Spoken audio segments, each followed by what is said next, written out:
네, 오늘 룻기 3장 1절에서 5절까지 함께 교독하시고 마지막 장은 같이 읽겠습니다. 룻의 시어머니 나오미가 그에게 이르되 내 딸아 내가 너를 위하여 안식할 곳을 구하여 너를 복되게 하여야 하지 않겠느냐.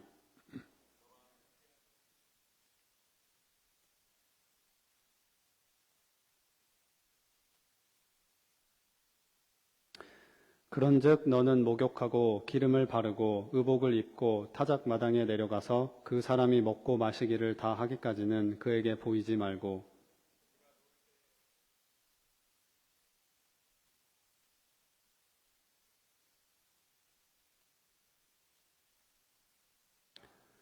같이 읽겠습니다.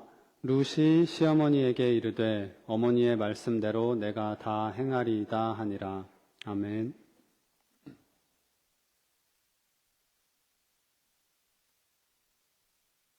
이 시간 우리 잠깐 말씀 놓고 기도하겠습니다. 하나님, 오늘 이 말씀을 통하여서 주님께서 우리에게 주시고자 하는 말씀을 허락하여 주십시오. 지금 사람의 말이 아니라 하나님의 말씀이 선포되어지고 그 하나님의 말씀으로 인해 죽었던 영혼들이 살아나며 잃어버렸던 희망이 되찾아지는 놀라운 은혜 있게 하여 주시옵소서. 감사합니다. 예수님의 이름으로 기도했습니다. 아멘. 네, 제가 지금 앞에 시야가 약간 흐려져서 잘 보이질 않지만, 네, 어떻게 제가 미국에 왔는지 모르겠습니다. 제 일정을 설명해 드리면, 오늘 예배가 안 될 것 같아서 설명은 제가 나중에 시간 되면 하는 걸로 하고요. 네, 여러분, 금식 기도 해보신 적이 있나요? 금식 기도, 금식하면서 기도해 본 적 있다. 이 다이어트 목적의 단식과 금식 중간 어디쯤이 아니라 정말 내 삶 가운데에 어떠한 문제로 기도해야 하는 상황에서 나의 마음의 간절함을 가지고 곡기를 끊어가면서 금식 기도를 드려보신 경험들이 한 번쯤은 있으실 거라고 믿습니다. 네, 그리고 앞으로 있으실 거예요. 네, 근데 꼭 금식하면서 기도하는 것이 아니더라도 여러분이 마음의 간절함을 가지고 기도했던 일들이 있을 겁니다. 네. 다시 한번 여러분에게 한번 질문을 드리면 내가 요즘 근래에 들어 무엇을 놓고 기도하고 있는지 한번 생각해 보십시오. 나는 무엇을 두고 요즘 기도하고 있는가? 보통 이제 인생의 갈림길에서 무언가를 선택하려 할 때, 하나님의 인도하심을 간절히 구할 때에 우리는 기도함으로 하나님 앞에 나아가죠. 어려움을 당할 때, 특별히 나의 어려움도 있지만 나의 자녀나 나의 어떤 친척이나 나에 관련된 어떤 사람들이 어려움 가운데 있을 때 우리가 중보함으로 기도하는 경우도 있습니다. 또한 우리는 기도 가운데 우리의 원하는 바를 하나님 앞에 구하곤 하죠. 이것은 우리가 기도하게 되는 가장 보통의 이유일 것입니다. 가장 보편의 이유일 거예요. 내 마음에 소원하는 바가 있을 때, 또 내 삶에 이루고자 하는 것이 있을 때에 우리는 하나님 앞에 기도하게 되죠. 어찌 보면 기도는 인간과 하나님 사이 가운데 우리의 인간됨이 그리고 하나님의 하나님 되심이 가장 뚜렷하게 구분되어지는 지점이 바로 이 기도인 것 같습니다. 우리가 인간이고 우리의 기도를 들으시는 분은 하나님이시다. 이 둘의 구분이 가장 뚜렷하게 머무는 지점, 그것이 바로 기도의 자리라는 거예요. 인간은 타락 이후에 모두 자신이 하나님인 양 살아가게 되었습니다. 우리가 부부싸움을 하게 되는 가장 큰 이유 중에 하나죠. 서로가 하나님이기를 주장하기 때문에 우리가 서로 충돌합니다. 나는 내가 원하는 대로 하고 싶고 또 상대방은 상대방이 원하는 대로 하고 싶고, 그렇죠? 우리가 분쟁하고 우리가 갈등하는 이유도 바로 이 죄의 원인 가운데 우리가 그 이유를 찾을 수 있을까요? 모든 인간이 기억하고 싶지 않은, 하지만 반드시 기억해야 하며 우리의 정체성을 찾아야 하는 성경의 구절이 있다면 창세기 3장 5절일 겁니다. 하나님의 창조 기사가 기록되어지고 아름답고 찬란한 것들로만 채워질 것 같은 이야기가 인간의 타락과 죄악에 대한 이야기로 순식간에 돌변하게 되는 것이 바로 창세기 3장 5절을 기점으로 하고 있습니다. 여러분 궁금하지 않으신가 봐요. 그냥 다들 저를 보고 있는 거 보니까. 저 같으면 찾아보겠어요. 네, 창세기 3장 5절을. 사탄이 인간을 유혹하는 그 장면에서 사단은 지금으로 치면 아카데미 나무주연상의 노미네이트 될 만한 대사로 인간을 유혹합니다. 문제는 사탄의 유혹은 유혹으로만 그쳤던 것이 아니라 실제로 능력이 있었다라는 것에 있어요. 엄밀히 말하면 사탄은 완벽한 거짓말을 했다기보다 자기 기준으로 참말을 했다라는 거죠. 사탄이 거짓말을 하지 않았습니다. 사탄이 거짓말을 해서 우리 인간이 속은 게 아니라 사단의 기준으로 사단은 사단의 진리를 정했어요. 사단은 사단의 기준으로 사탄의 참말을 했습니다. 그렇다면 사단이 인간을 유혹했던 그 말, 태초에 하나님이 천지를 창조하시니라의 버금가는 사단 버전의 인간 역사의 서막을 알리는 이 대사가 무엇입니까? 3장 5절에 이렇게 기록되어져 있죠. 너희가 그것을 먹는 날에는 너희 눈이 밝아져 하나님과 같이 되어 선악을 알 줄 하나님이 아심이니라. 인간이 누구처럼 된다고요? 하나님처럼 된다고요. 너가 하나님이 될 것이다. 신의 권위 가운데 머무는 것이 아니라 너가 하나님이 되어 모든 것을 판단하고 결정하게 될 것이다. 라는 것이 바로 사단이 인간을 꿰어낸 메시지였습니다. 이 메시지는 창세기 1장 1절의 말씀에 정면으로 대치되는 말씀입니다. 태초에 하나님이 천지를 창조하시니라. 라는 이 하나님의 창조 질서에 정면으로 대치되는 말씀이 바로 이 창세기 3장 5절입니다. 엄밀히 말하자면 인간이 사탄의 이 명령에 순종하기를 결정하면서 하나님 대신에 사단의 명령에 순종하기를 결정하면서 창세기는 물론이고요. 그 이후의 성경의 이야기는 인간이 하나님 자리에 앉게 된 이후의 이야기가 전개되기 시작하죠. 이렇게 인간은 스스로 하나님께서 정해두신 그 선을 임의로 허물어 버렸습니다. 그리고 그 대가는 무엇이었습니까? 그 대가는 단절이었죠. 끊어짐이었어요. 그 뒤로 인간의 역사는 죄의 역사였고 단절의 역사라고 말할 수 있을 것입니다. 그러니까 다 어그러진 거야. 죄로 인한 단절은 단절이죠. 끊어짐이죠. 은혜로 인한 단절은 무엇입니까? 은혜로 인한 구분됨은 거룩함이라고 불러요. 그렇죠? 자, 우리가 예수님을 통해서 하나님과 같이 되는 것은 무엇입니까? 성화입니다. 그런데 사탄의 명령에 의해서 우리가 하나님과 같이 되는 것은 무엇입니까? 교만이죠. 교만. 죄예요. 이렇듯이 사단이 우리를 아주 교묘히 속이고 있다는 거예요. 하나님과 동등됨을 취하기 원했던 인간들은 도리어 하나님과 멀어졌고 하나님과 단절되어졌어요. 우리가 룻기의 말씀을 함께 나누고 있죠. 이 룻기의 1장의 이야기는 한 가족의 예를 통해 하나님과 단절된 인간의 삶이 얼마나 고통스럽고 비참한가에 대해서 이야기하고 있습니다. 나오미의 가정이 겪었던 고통이 바로 하나님과 단절된 인간의 대표적인 삶을 보여주고 있다는 거죠. 자, 하나님께서 이스라엘 가운데 비를 내리시지 않게 했어요.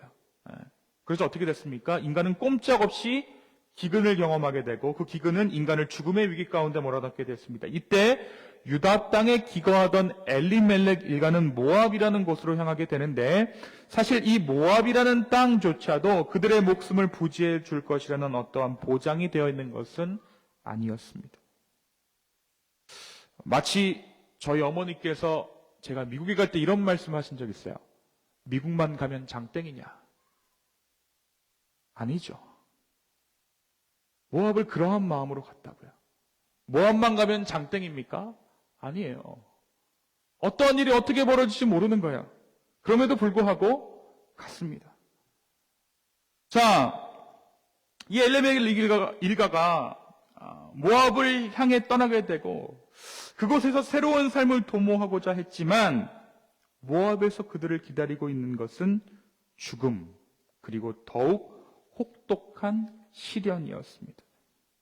결국 나오미는 그의 며느리 룻과 함께 베들레헴으로 돌아오게 됩니다. 그리고 바로 지난 주일까지의 말씀에서 제 쌍둥이 동생이 말씀을 전했을 텐데요.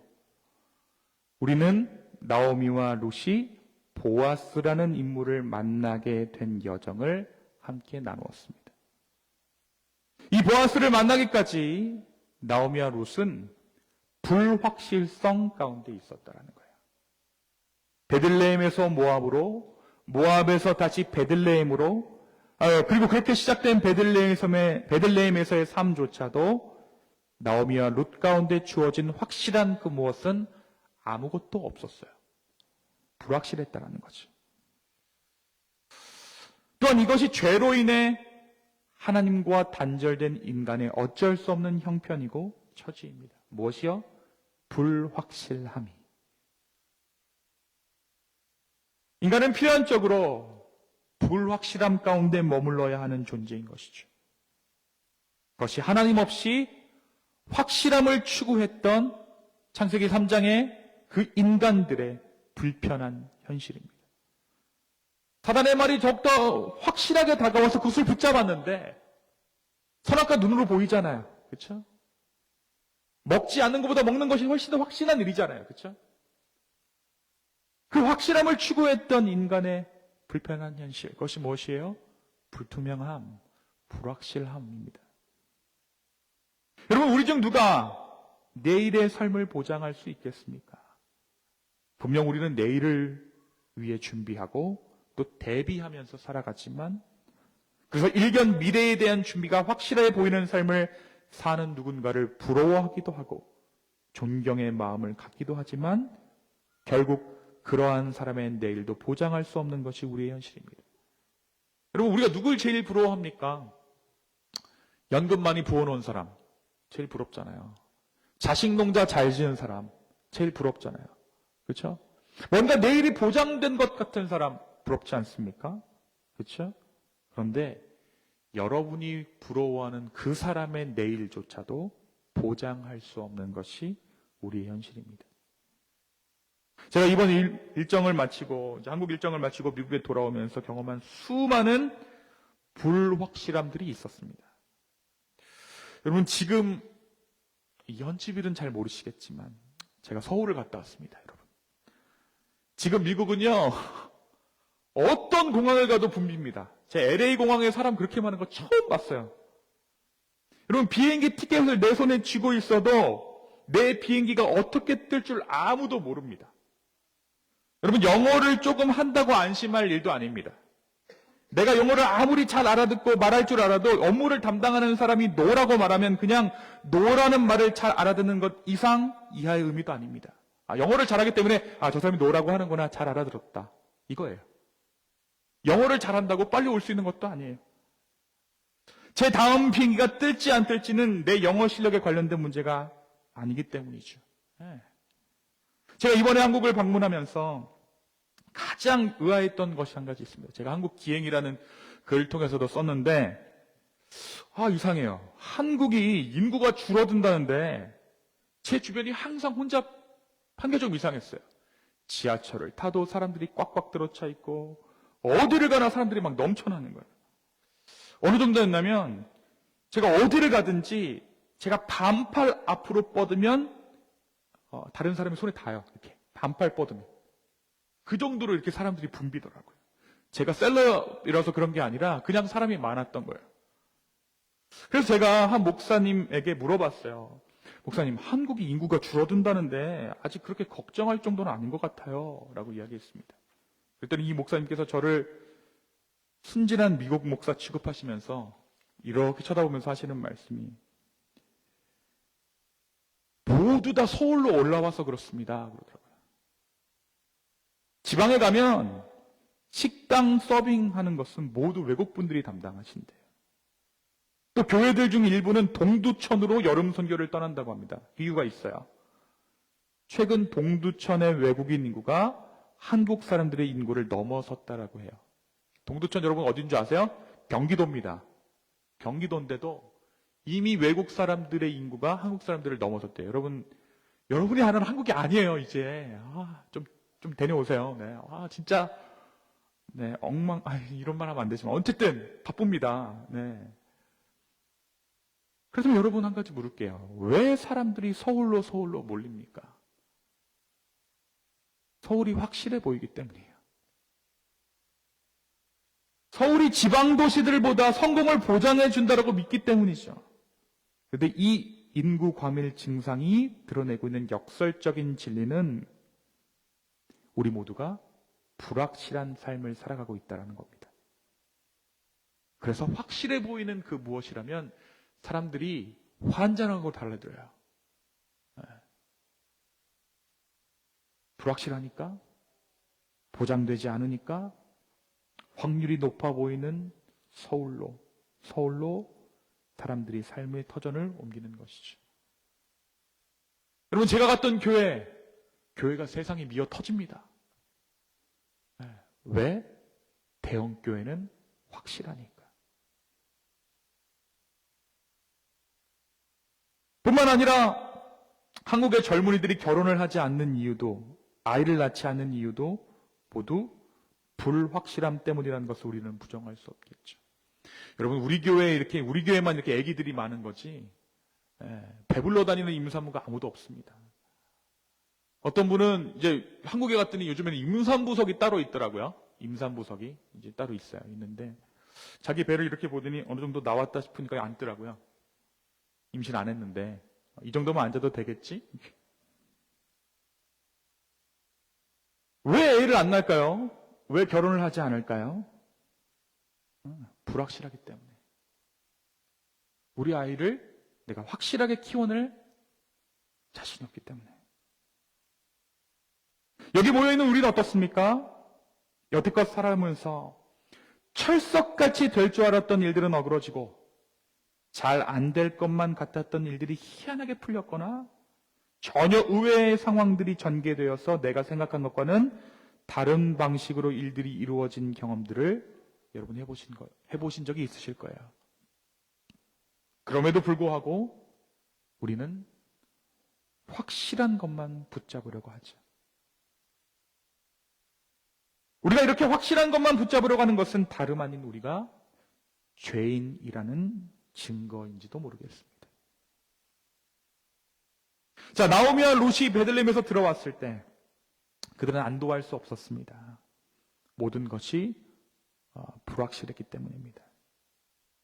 그 가운데 그들의 유업을 물을 만한 자가 존재한다는 사실을 알았지만 어떻게 만나야 하는지를 몰랐어요. 룻이 하루 먹을 품삯을 구하기 위해 밭에 들어가게 되었을 때 그 밭이 보아스의 밭이라는 사실은 또 한 번 룻과 나오미에게 희망의 소식이 되어 주었지만 여전히 불확실한 것이 있죠. 그것이 무엇입니까? 과연 이 보아스가 자신들의 유업을 이어받을 것인가 하는 부분이었어요. 다시 말하면 룻을 아내로 삼겠는가 하는 부분입니다. 여러분, 오늘 말씀 2절을 한번 보겠습니다. 2절 한번 다 같이 읽을게요. 2절입니다. 시작.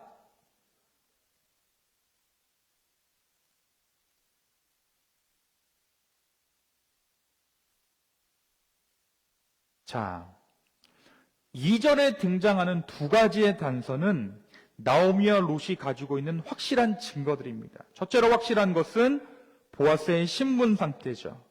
보아스의 신분 상태는 뭐예요? 2절의 표현대로라면 친족입니다. 친족. 그렇죠? 보아스는 룻의 기업을 물을 만한 책임이 있었죠. 그래서 나오미가 보아스를 친족이라고 말하는 이유가 여기 있습니다. 두 번째, 오늘 밤에 보아스가 머무는 곳이 어디라 그랬죠? 타작마당이래요. 타작마당. 여러분, 타작마당은요, 우리나라 문학작품으로 치면 물레방앗간을 의미합니다. 그러니까 곡식을 타작하기도 하지만 남녀 간의 로맨스가 싹트는 것이 바로 이 타작마당입니다. 남녀가 물레방앗간에 딱 들어가서 결정적인 순간이 되면 영화 화면이 어떻게 되냐면 옛날 영화 보면 물레방앗간이 턱 이렇게 물레방앗만 탁 페이드 아웃 돼요. 어떻게 아냐고요? 아는 방법이 다 있어요. 네. 그러니까 우리나라 문학작품에서 방자가 향단이에게 물레방아에서 만나자라고 말하는 것이 단순히 곡식을 빻자, 우리가 떡을 만들자, 곡식을 이렇게 생산하자 이런 의미가 아니라 무언가 사랑을 나누자라는 의미듯이 고대 히브리 문학에서 타작마당에서의 만남은 남녀 간의 사랑이 결실을 맺는 공간이라는 겁니다. 그러니까 친족에다가 타작마당이 있겠대. 기업을 물을 자가 타작마당에 머물게 될 것이다라는 사실은 분명 나옴에게 희망적인 부분이었죠. 그래서 나오면 어떻게 합니까? 룻을 준비시킵니다. 단장을 하게 하고 그 일을 준비하라고 명령한 거죠. 하지만 결정적인 것은 과연 보아스가 룻을 아내로 맞아들일 것인가? 여전히 룻과 나오미가 처한 환경 가운데 불확실함을 완전히 거두어낼 수는 없다는 것입니다. 그래서 나오미는 철저한 계획을 세워서 룻을 보아스에게 들여보내기로 합니다.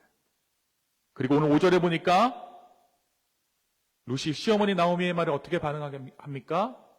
순종합니다. 내가 그것을 하겠습니다.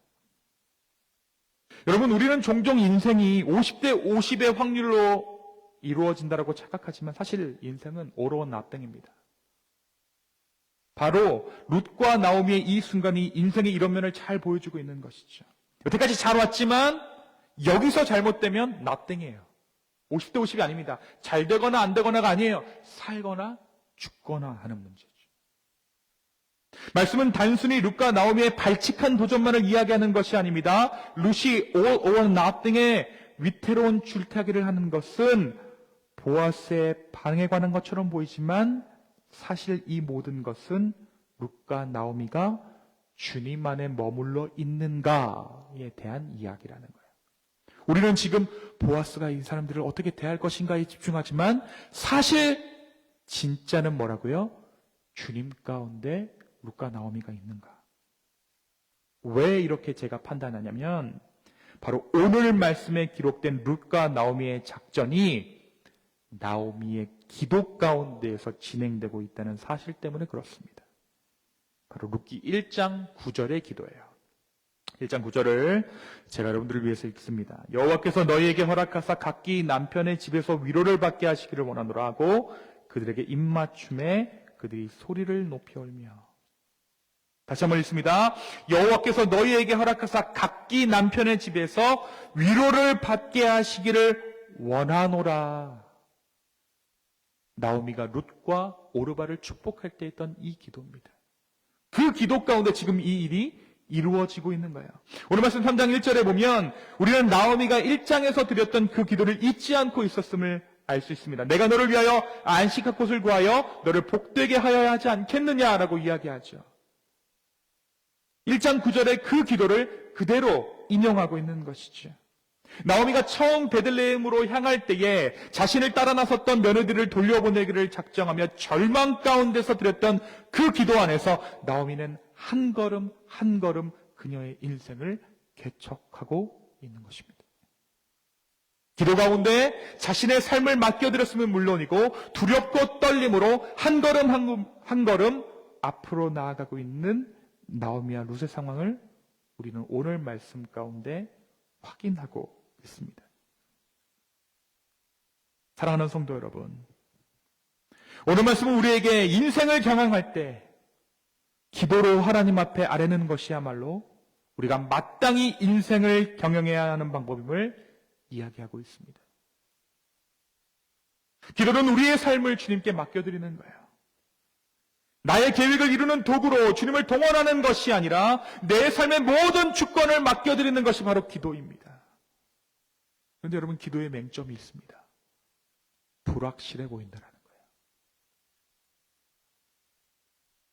하지만 오늘 이 말씀 우리에게 증거하는 것은 내가 주님과 동행함을 확인하는 그 작업이 바로 기도라는 거죠. 기도는 인생의 불확실함 속에서 가장 확실한 하나님의 품을 경험하게 합니다. 기도를 통해 우리는 주님과의 동행을 확인하게 되는 것이죠. 기도는 창세기 3장 이후 쓰여진 인간의 타락 역사를 다시 창세기 1장의 창조 질서로 돌아가게 합니다. 태초에 하나님이 천지를 창조하시느라 그 말씀 아래에 우리를 두게 하는 것, 그것이 바로 기도라는 거예요. 너가 하나님이 될 것이다라는 유혹을 거슬러 올라가 다시금 하나님의 섭리 안에 우리의 인생이 있음을 선포하는 것, 선언하는 것, 그것이 바로 기도라는 것이죠. 오늘 말씀 가운데 나오미와 룻은 기도 안에서 자신들의 삶을 경영해 갑니다. 조마조마하고 두렵지만 그럼에도 불구하고 그들은 하나님의 섭리 안에 있음을 확신하며 보아스의 은혜를 기다립니다. 여러분, 기도했으니까 룻이 화장 좀 덜하면 어떻겠느냐? 아니죠. 오늘 말씀 보십시오. 룻이 시어머니의 말대로 꽃단장을 합니다. 기름을 바르고 현숙한 여인으로 준비해요. 룻과 나오미는 보아스의 품을 하나님의 품으로 여겼다라는 거예요. 기도 가운데. 그들의 기도는 단순히 현실적인 필요를 구하는 것을 넘어서 하나님의 크신 계획 안에서 자신들의 위치를 확인하고 신뢰하는 행위였다라는 것이죠. 사랑하는 성도 여러분, 이것처럼 우리의 기도도 하나님께 단순히 어떤 것을 요구하는 것이 아니라 하나님의 뜻을 구하고 그분의 섭리 안에 우리를 맡기는 신뢰의 표현이라는 것입니다. 여러분, 우리가 왜 기도합니까? 나의 소망을 이루기 위해서, 나의 목적을 이루기 위해서 우리가 기도하는 것이 아니라 내가 하나님과 지금 함께하고 있는가? 그것이 바로 기도 가운데 확인되어지는 거예요. 나의 인생은 지금 누구의 인도하심을 받고 있는가? 내 인생은 지금 누가 써내려가고 있는가? 그것이 바로 기도라는 거예요. 오늘 룻과 나오미는 기도 가운데 새로운 용기와 힘을 얻고 낭만과 좌절의 담을 넘는 모습을 보여주고 있어요. 우리 또한 현실이 아무리 암울하게 느껴지더라도 이 절망과 좌절의 벽을 넘을 길이 항상 남아있음을 오늘 말씀이 이야기해주고 있는 것이죠. 우리 모두는 발을 땅에 디디고 살 수밖에 없는 유한한 존재이기에 고난을 당할 수밖에 없을 것입니다. 우리는 또 인간이기에 불확실함과 싸울 수밖에 없어요. 때로는 나오미처럼 하나님께서 주신 땅을 잃기도 하고 룻처럼 남편과 후손도 없어 미래가 전혀 보이지 않는 캄캄한 절망 가운데 들어갈 때도 있을 것입니다. 기도는 그러한 우리가 여전히 주님 안에 있음을 확인하는 관문입니다. 정말 죄송한 얘기지만 이 시대는 점점 불확실해져 가고 있습니다. 불과 2년 전에 여러분 빅맥이 10불 넘을 줄 누가 알았겠습니까? 러시아가 전쟁을 할 줄 누가 알았겠어요? 21세기에 전쟁이 일어날 줄 누가 알았겠어요? 여러분 잊으신 것 같은데 얼마 전까지 우리 코비드 때문에 밖에 나오지도 못했습니다. 이 시대는 점점 불확실해져 가고 있어요. 그래서 사람들은 더욱 확실한 미래를 보장받으려고 합니다. 눈에 보이지 않는 그분을 믿는 것은 그래서 가장 어리석어 보이고 그래서 이 시대 가운데서 더욱 강한 믿음을 우리에게 요구하고 있는지도 모르겠습니다. 쉽게 말하면 기도만큼 어리석어 보이는 것이 없다라는 것이죠. 여러분, 기도의 사람이라고 하면 빠지지 않고 등장하는 인물이 있습니다. 바로 조지 뮬러라는 인물이에요. 이 사람은 10,000명의 고아들을 거두어 먹였던, 대공황 시대에 10,000명의 고아들을 거두어 먹였던 인물입니다. 그런데 이 조지 뮬러의 사역했던 독특한 방식 한 가지가 있어요. 그것은 직접적으로 모금을 하지 않았다는 거예요. 돈을 달라는 말을 누구에게도 하지 않았습니다. 조지 밀러는 어떻게 사역했을까요? 기도했어요. 그러면 정말 하나님께서 정확하게 자신이 필요한 곡식과 재정들을 채우셨다라는 것이 조지 밀러의 간증이었습니다. 사랑하는 성도 여러분, 우리가 삶의 모든 순간을 기도로 주님께 맡길 때 우리는 불확실한 세상 속에서도 가장 확실한 하나님의 인도하심을 경험하게 될 것입니다. 이것이 바로 기도의 능력이고 기도의 축복입니다. 이것이 바로 성도의 복된 삶의 비결입니다. 진정한 기도의 의미를 깨달아 주님과 동행하는 기도. 어떤 일을 시작하기 전에, 어떤 일을 계획하기 이전에 먼저 기도로 나의 존재를 확인하는 것.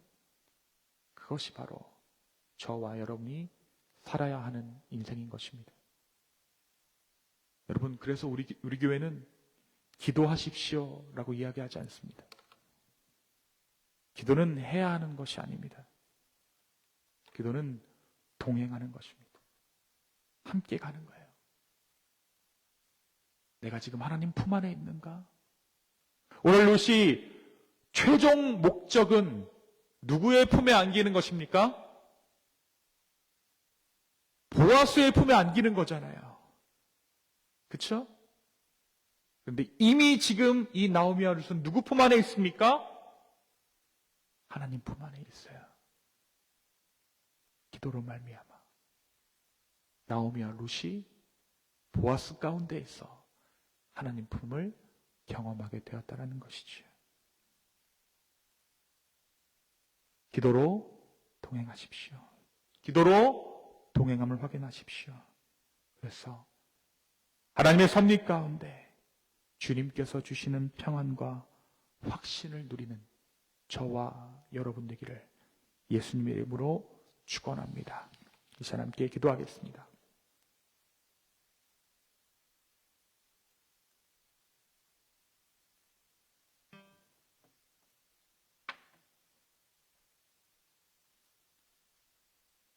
잠깐 우리 자리에서 한번 일어나서 이 찬양을 하나님께 좀 올려드렸으면 좋겠습니다. 하나님은 너를 지키시는 자라는 찬양인데요. 이 찬양의 고백을 여러분의 고백으로 우리 함께 드리며 주님께 나아갑니다. 하나님은 너를 지키시는 자. 하나님은 너를 지키시는 너의 우편에 그늘 대지니 낮의 해와 밤의 달도 너를 해치 못하리 너를 해치 못하리. 하나님은 너를 지키시는 자. 하나님은 너를 지키시는 너의 환난을 면케하시니 그가 너를 지키시리라. 너의 주님을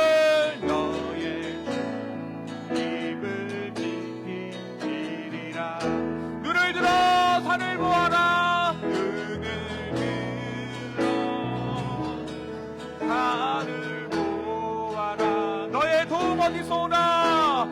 도움 어디서 오나? 천지 지으신 너를 만드신 여호와께로다. 여호와께로. 우리가 고백합시다. 하나님은 너를 지키시는 자. 하나님은 너를 지키시네. 너의 우편에 너의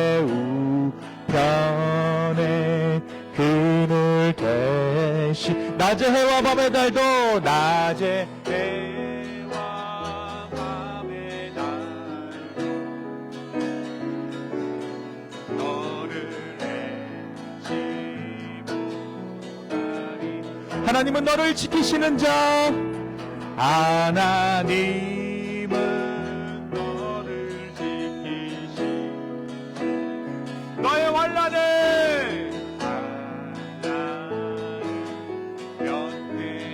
면대하시니 그가 너를 지키시리라 너의 출입을 지키시리라 출입을 지키시리라 눈을 들어 산을 보아라 눈을 들어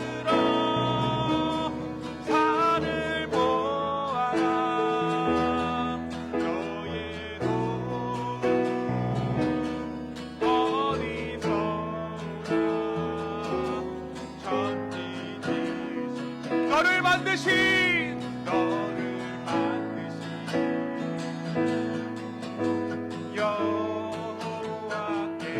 여호와께로다 눈을 들어 산을 보아라 눈을 들어 산을 보아라 너의 도움 어디서 오나 천지 지으신 너를 만드신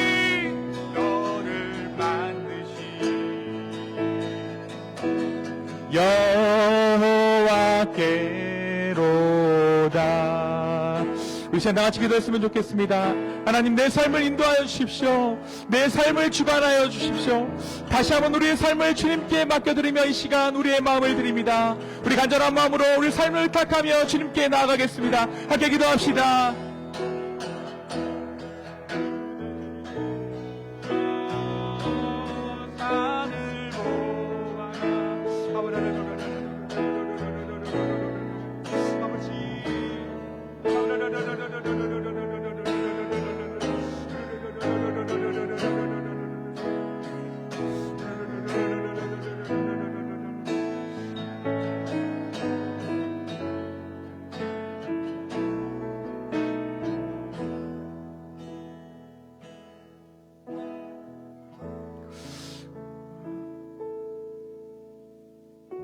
이 시간 우리 하나님께 좀 우리의 마음을 표현했으면 좋겠습니다. 여러분 가운데 하나님 이전에 나의 과거를 청산하고 이제는 내가 주님의 인도하심을 따라 살겠습니다 라고 고백하시는 분들이 있다면 여러분의 오른손을 좀 가슴에 얹어주십시오.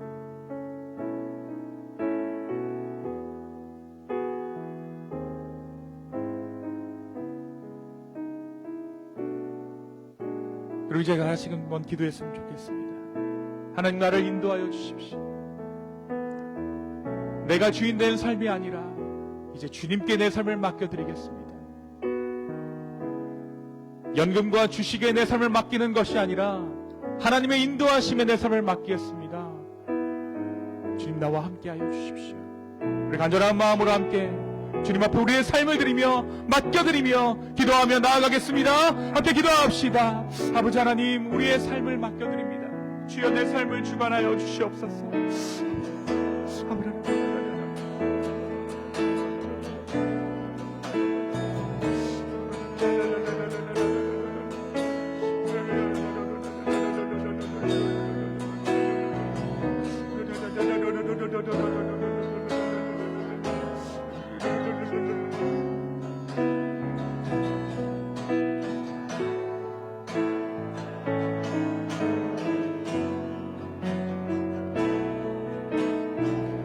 눈을 들어 산을 보아라.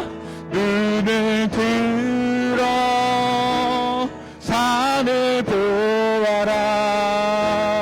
너의 도움 어디서 오나. 천지 지으신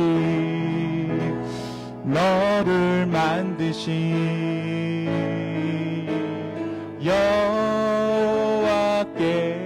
여호와께로다.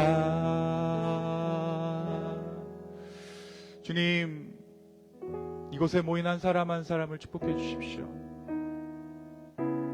연약하고 부족하지만, 날마다 넘어지지만 다시 한번 우리의 삶을 주님께 맡겨드리며 나아갑니다. 주여, 우리의 삶을 주님께서 인도하여 주시기를 간절히 원합니다. 주님, 인생의 불확실함이 우리를 덮칠 때에 모든 인간관계가 나를 탓하고 있는 것 같을 때에 그때 우리가 주님을 바라봅니다. 그리고 다시 한번 주님께 우리의 삶을 맡깁니다. 주여, 우리를 인도하여 주십시오. 주여, 우리와 함께하여 주시옵소서. 이제는 우리 하나님의 사랑과 우리 주 예수 그리스도의 은혜와 성령님의 감화 감동 교통하심이 내가 경영하며 내가 운행하며 불확실함 가운데 우상을 섬기듯 주를 믿는 것이 아니라 기도를 가운데 주님과 동행함을 확인하고 다시 한번 우리의 삶을 주님께 맡겨드리기를 작정하는 부모교회 성도분들 머리 위에 이제부터 영원까지 함께 계실지어다. 아멘.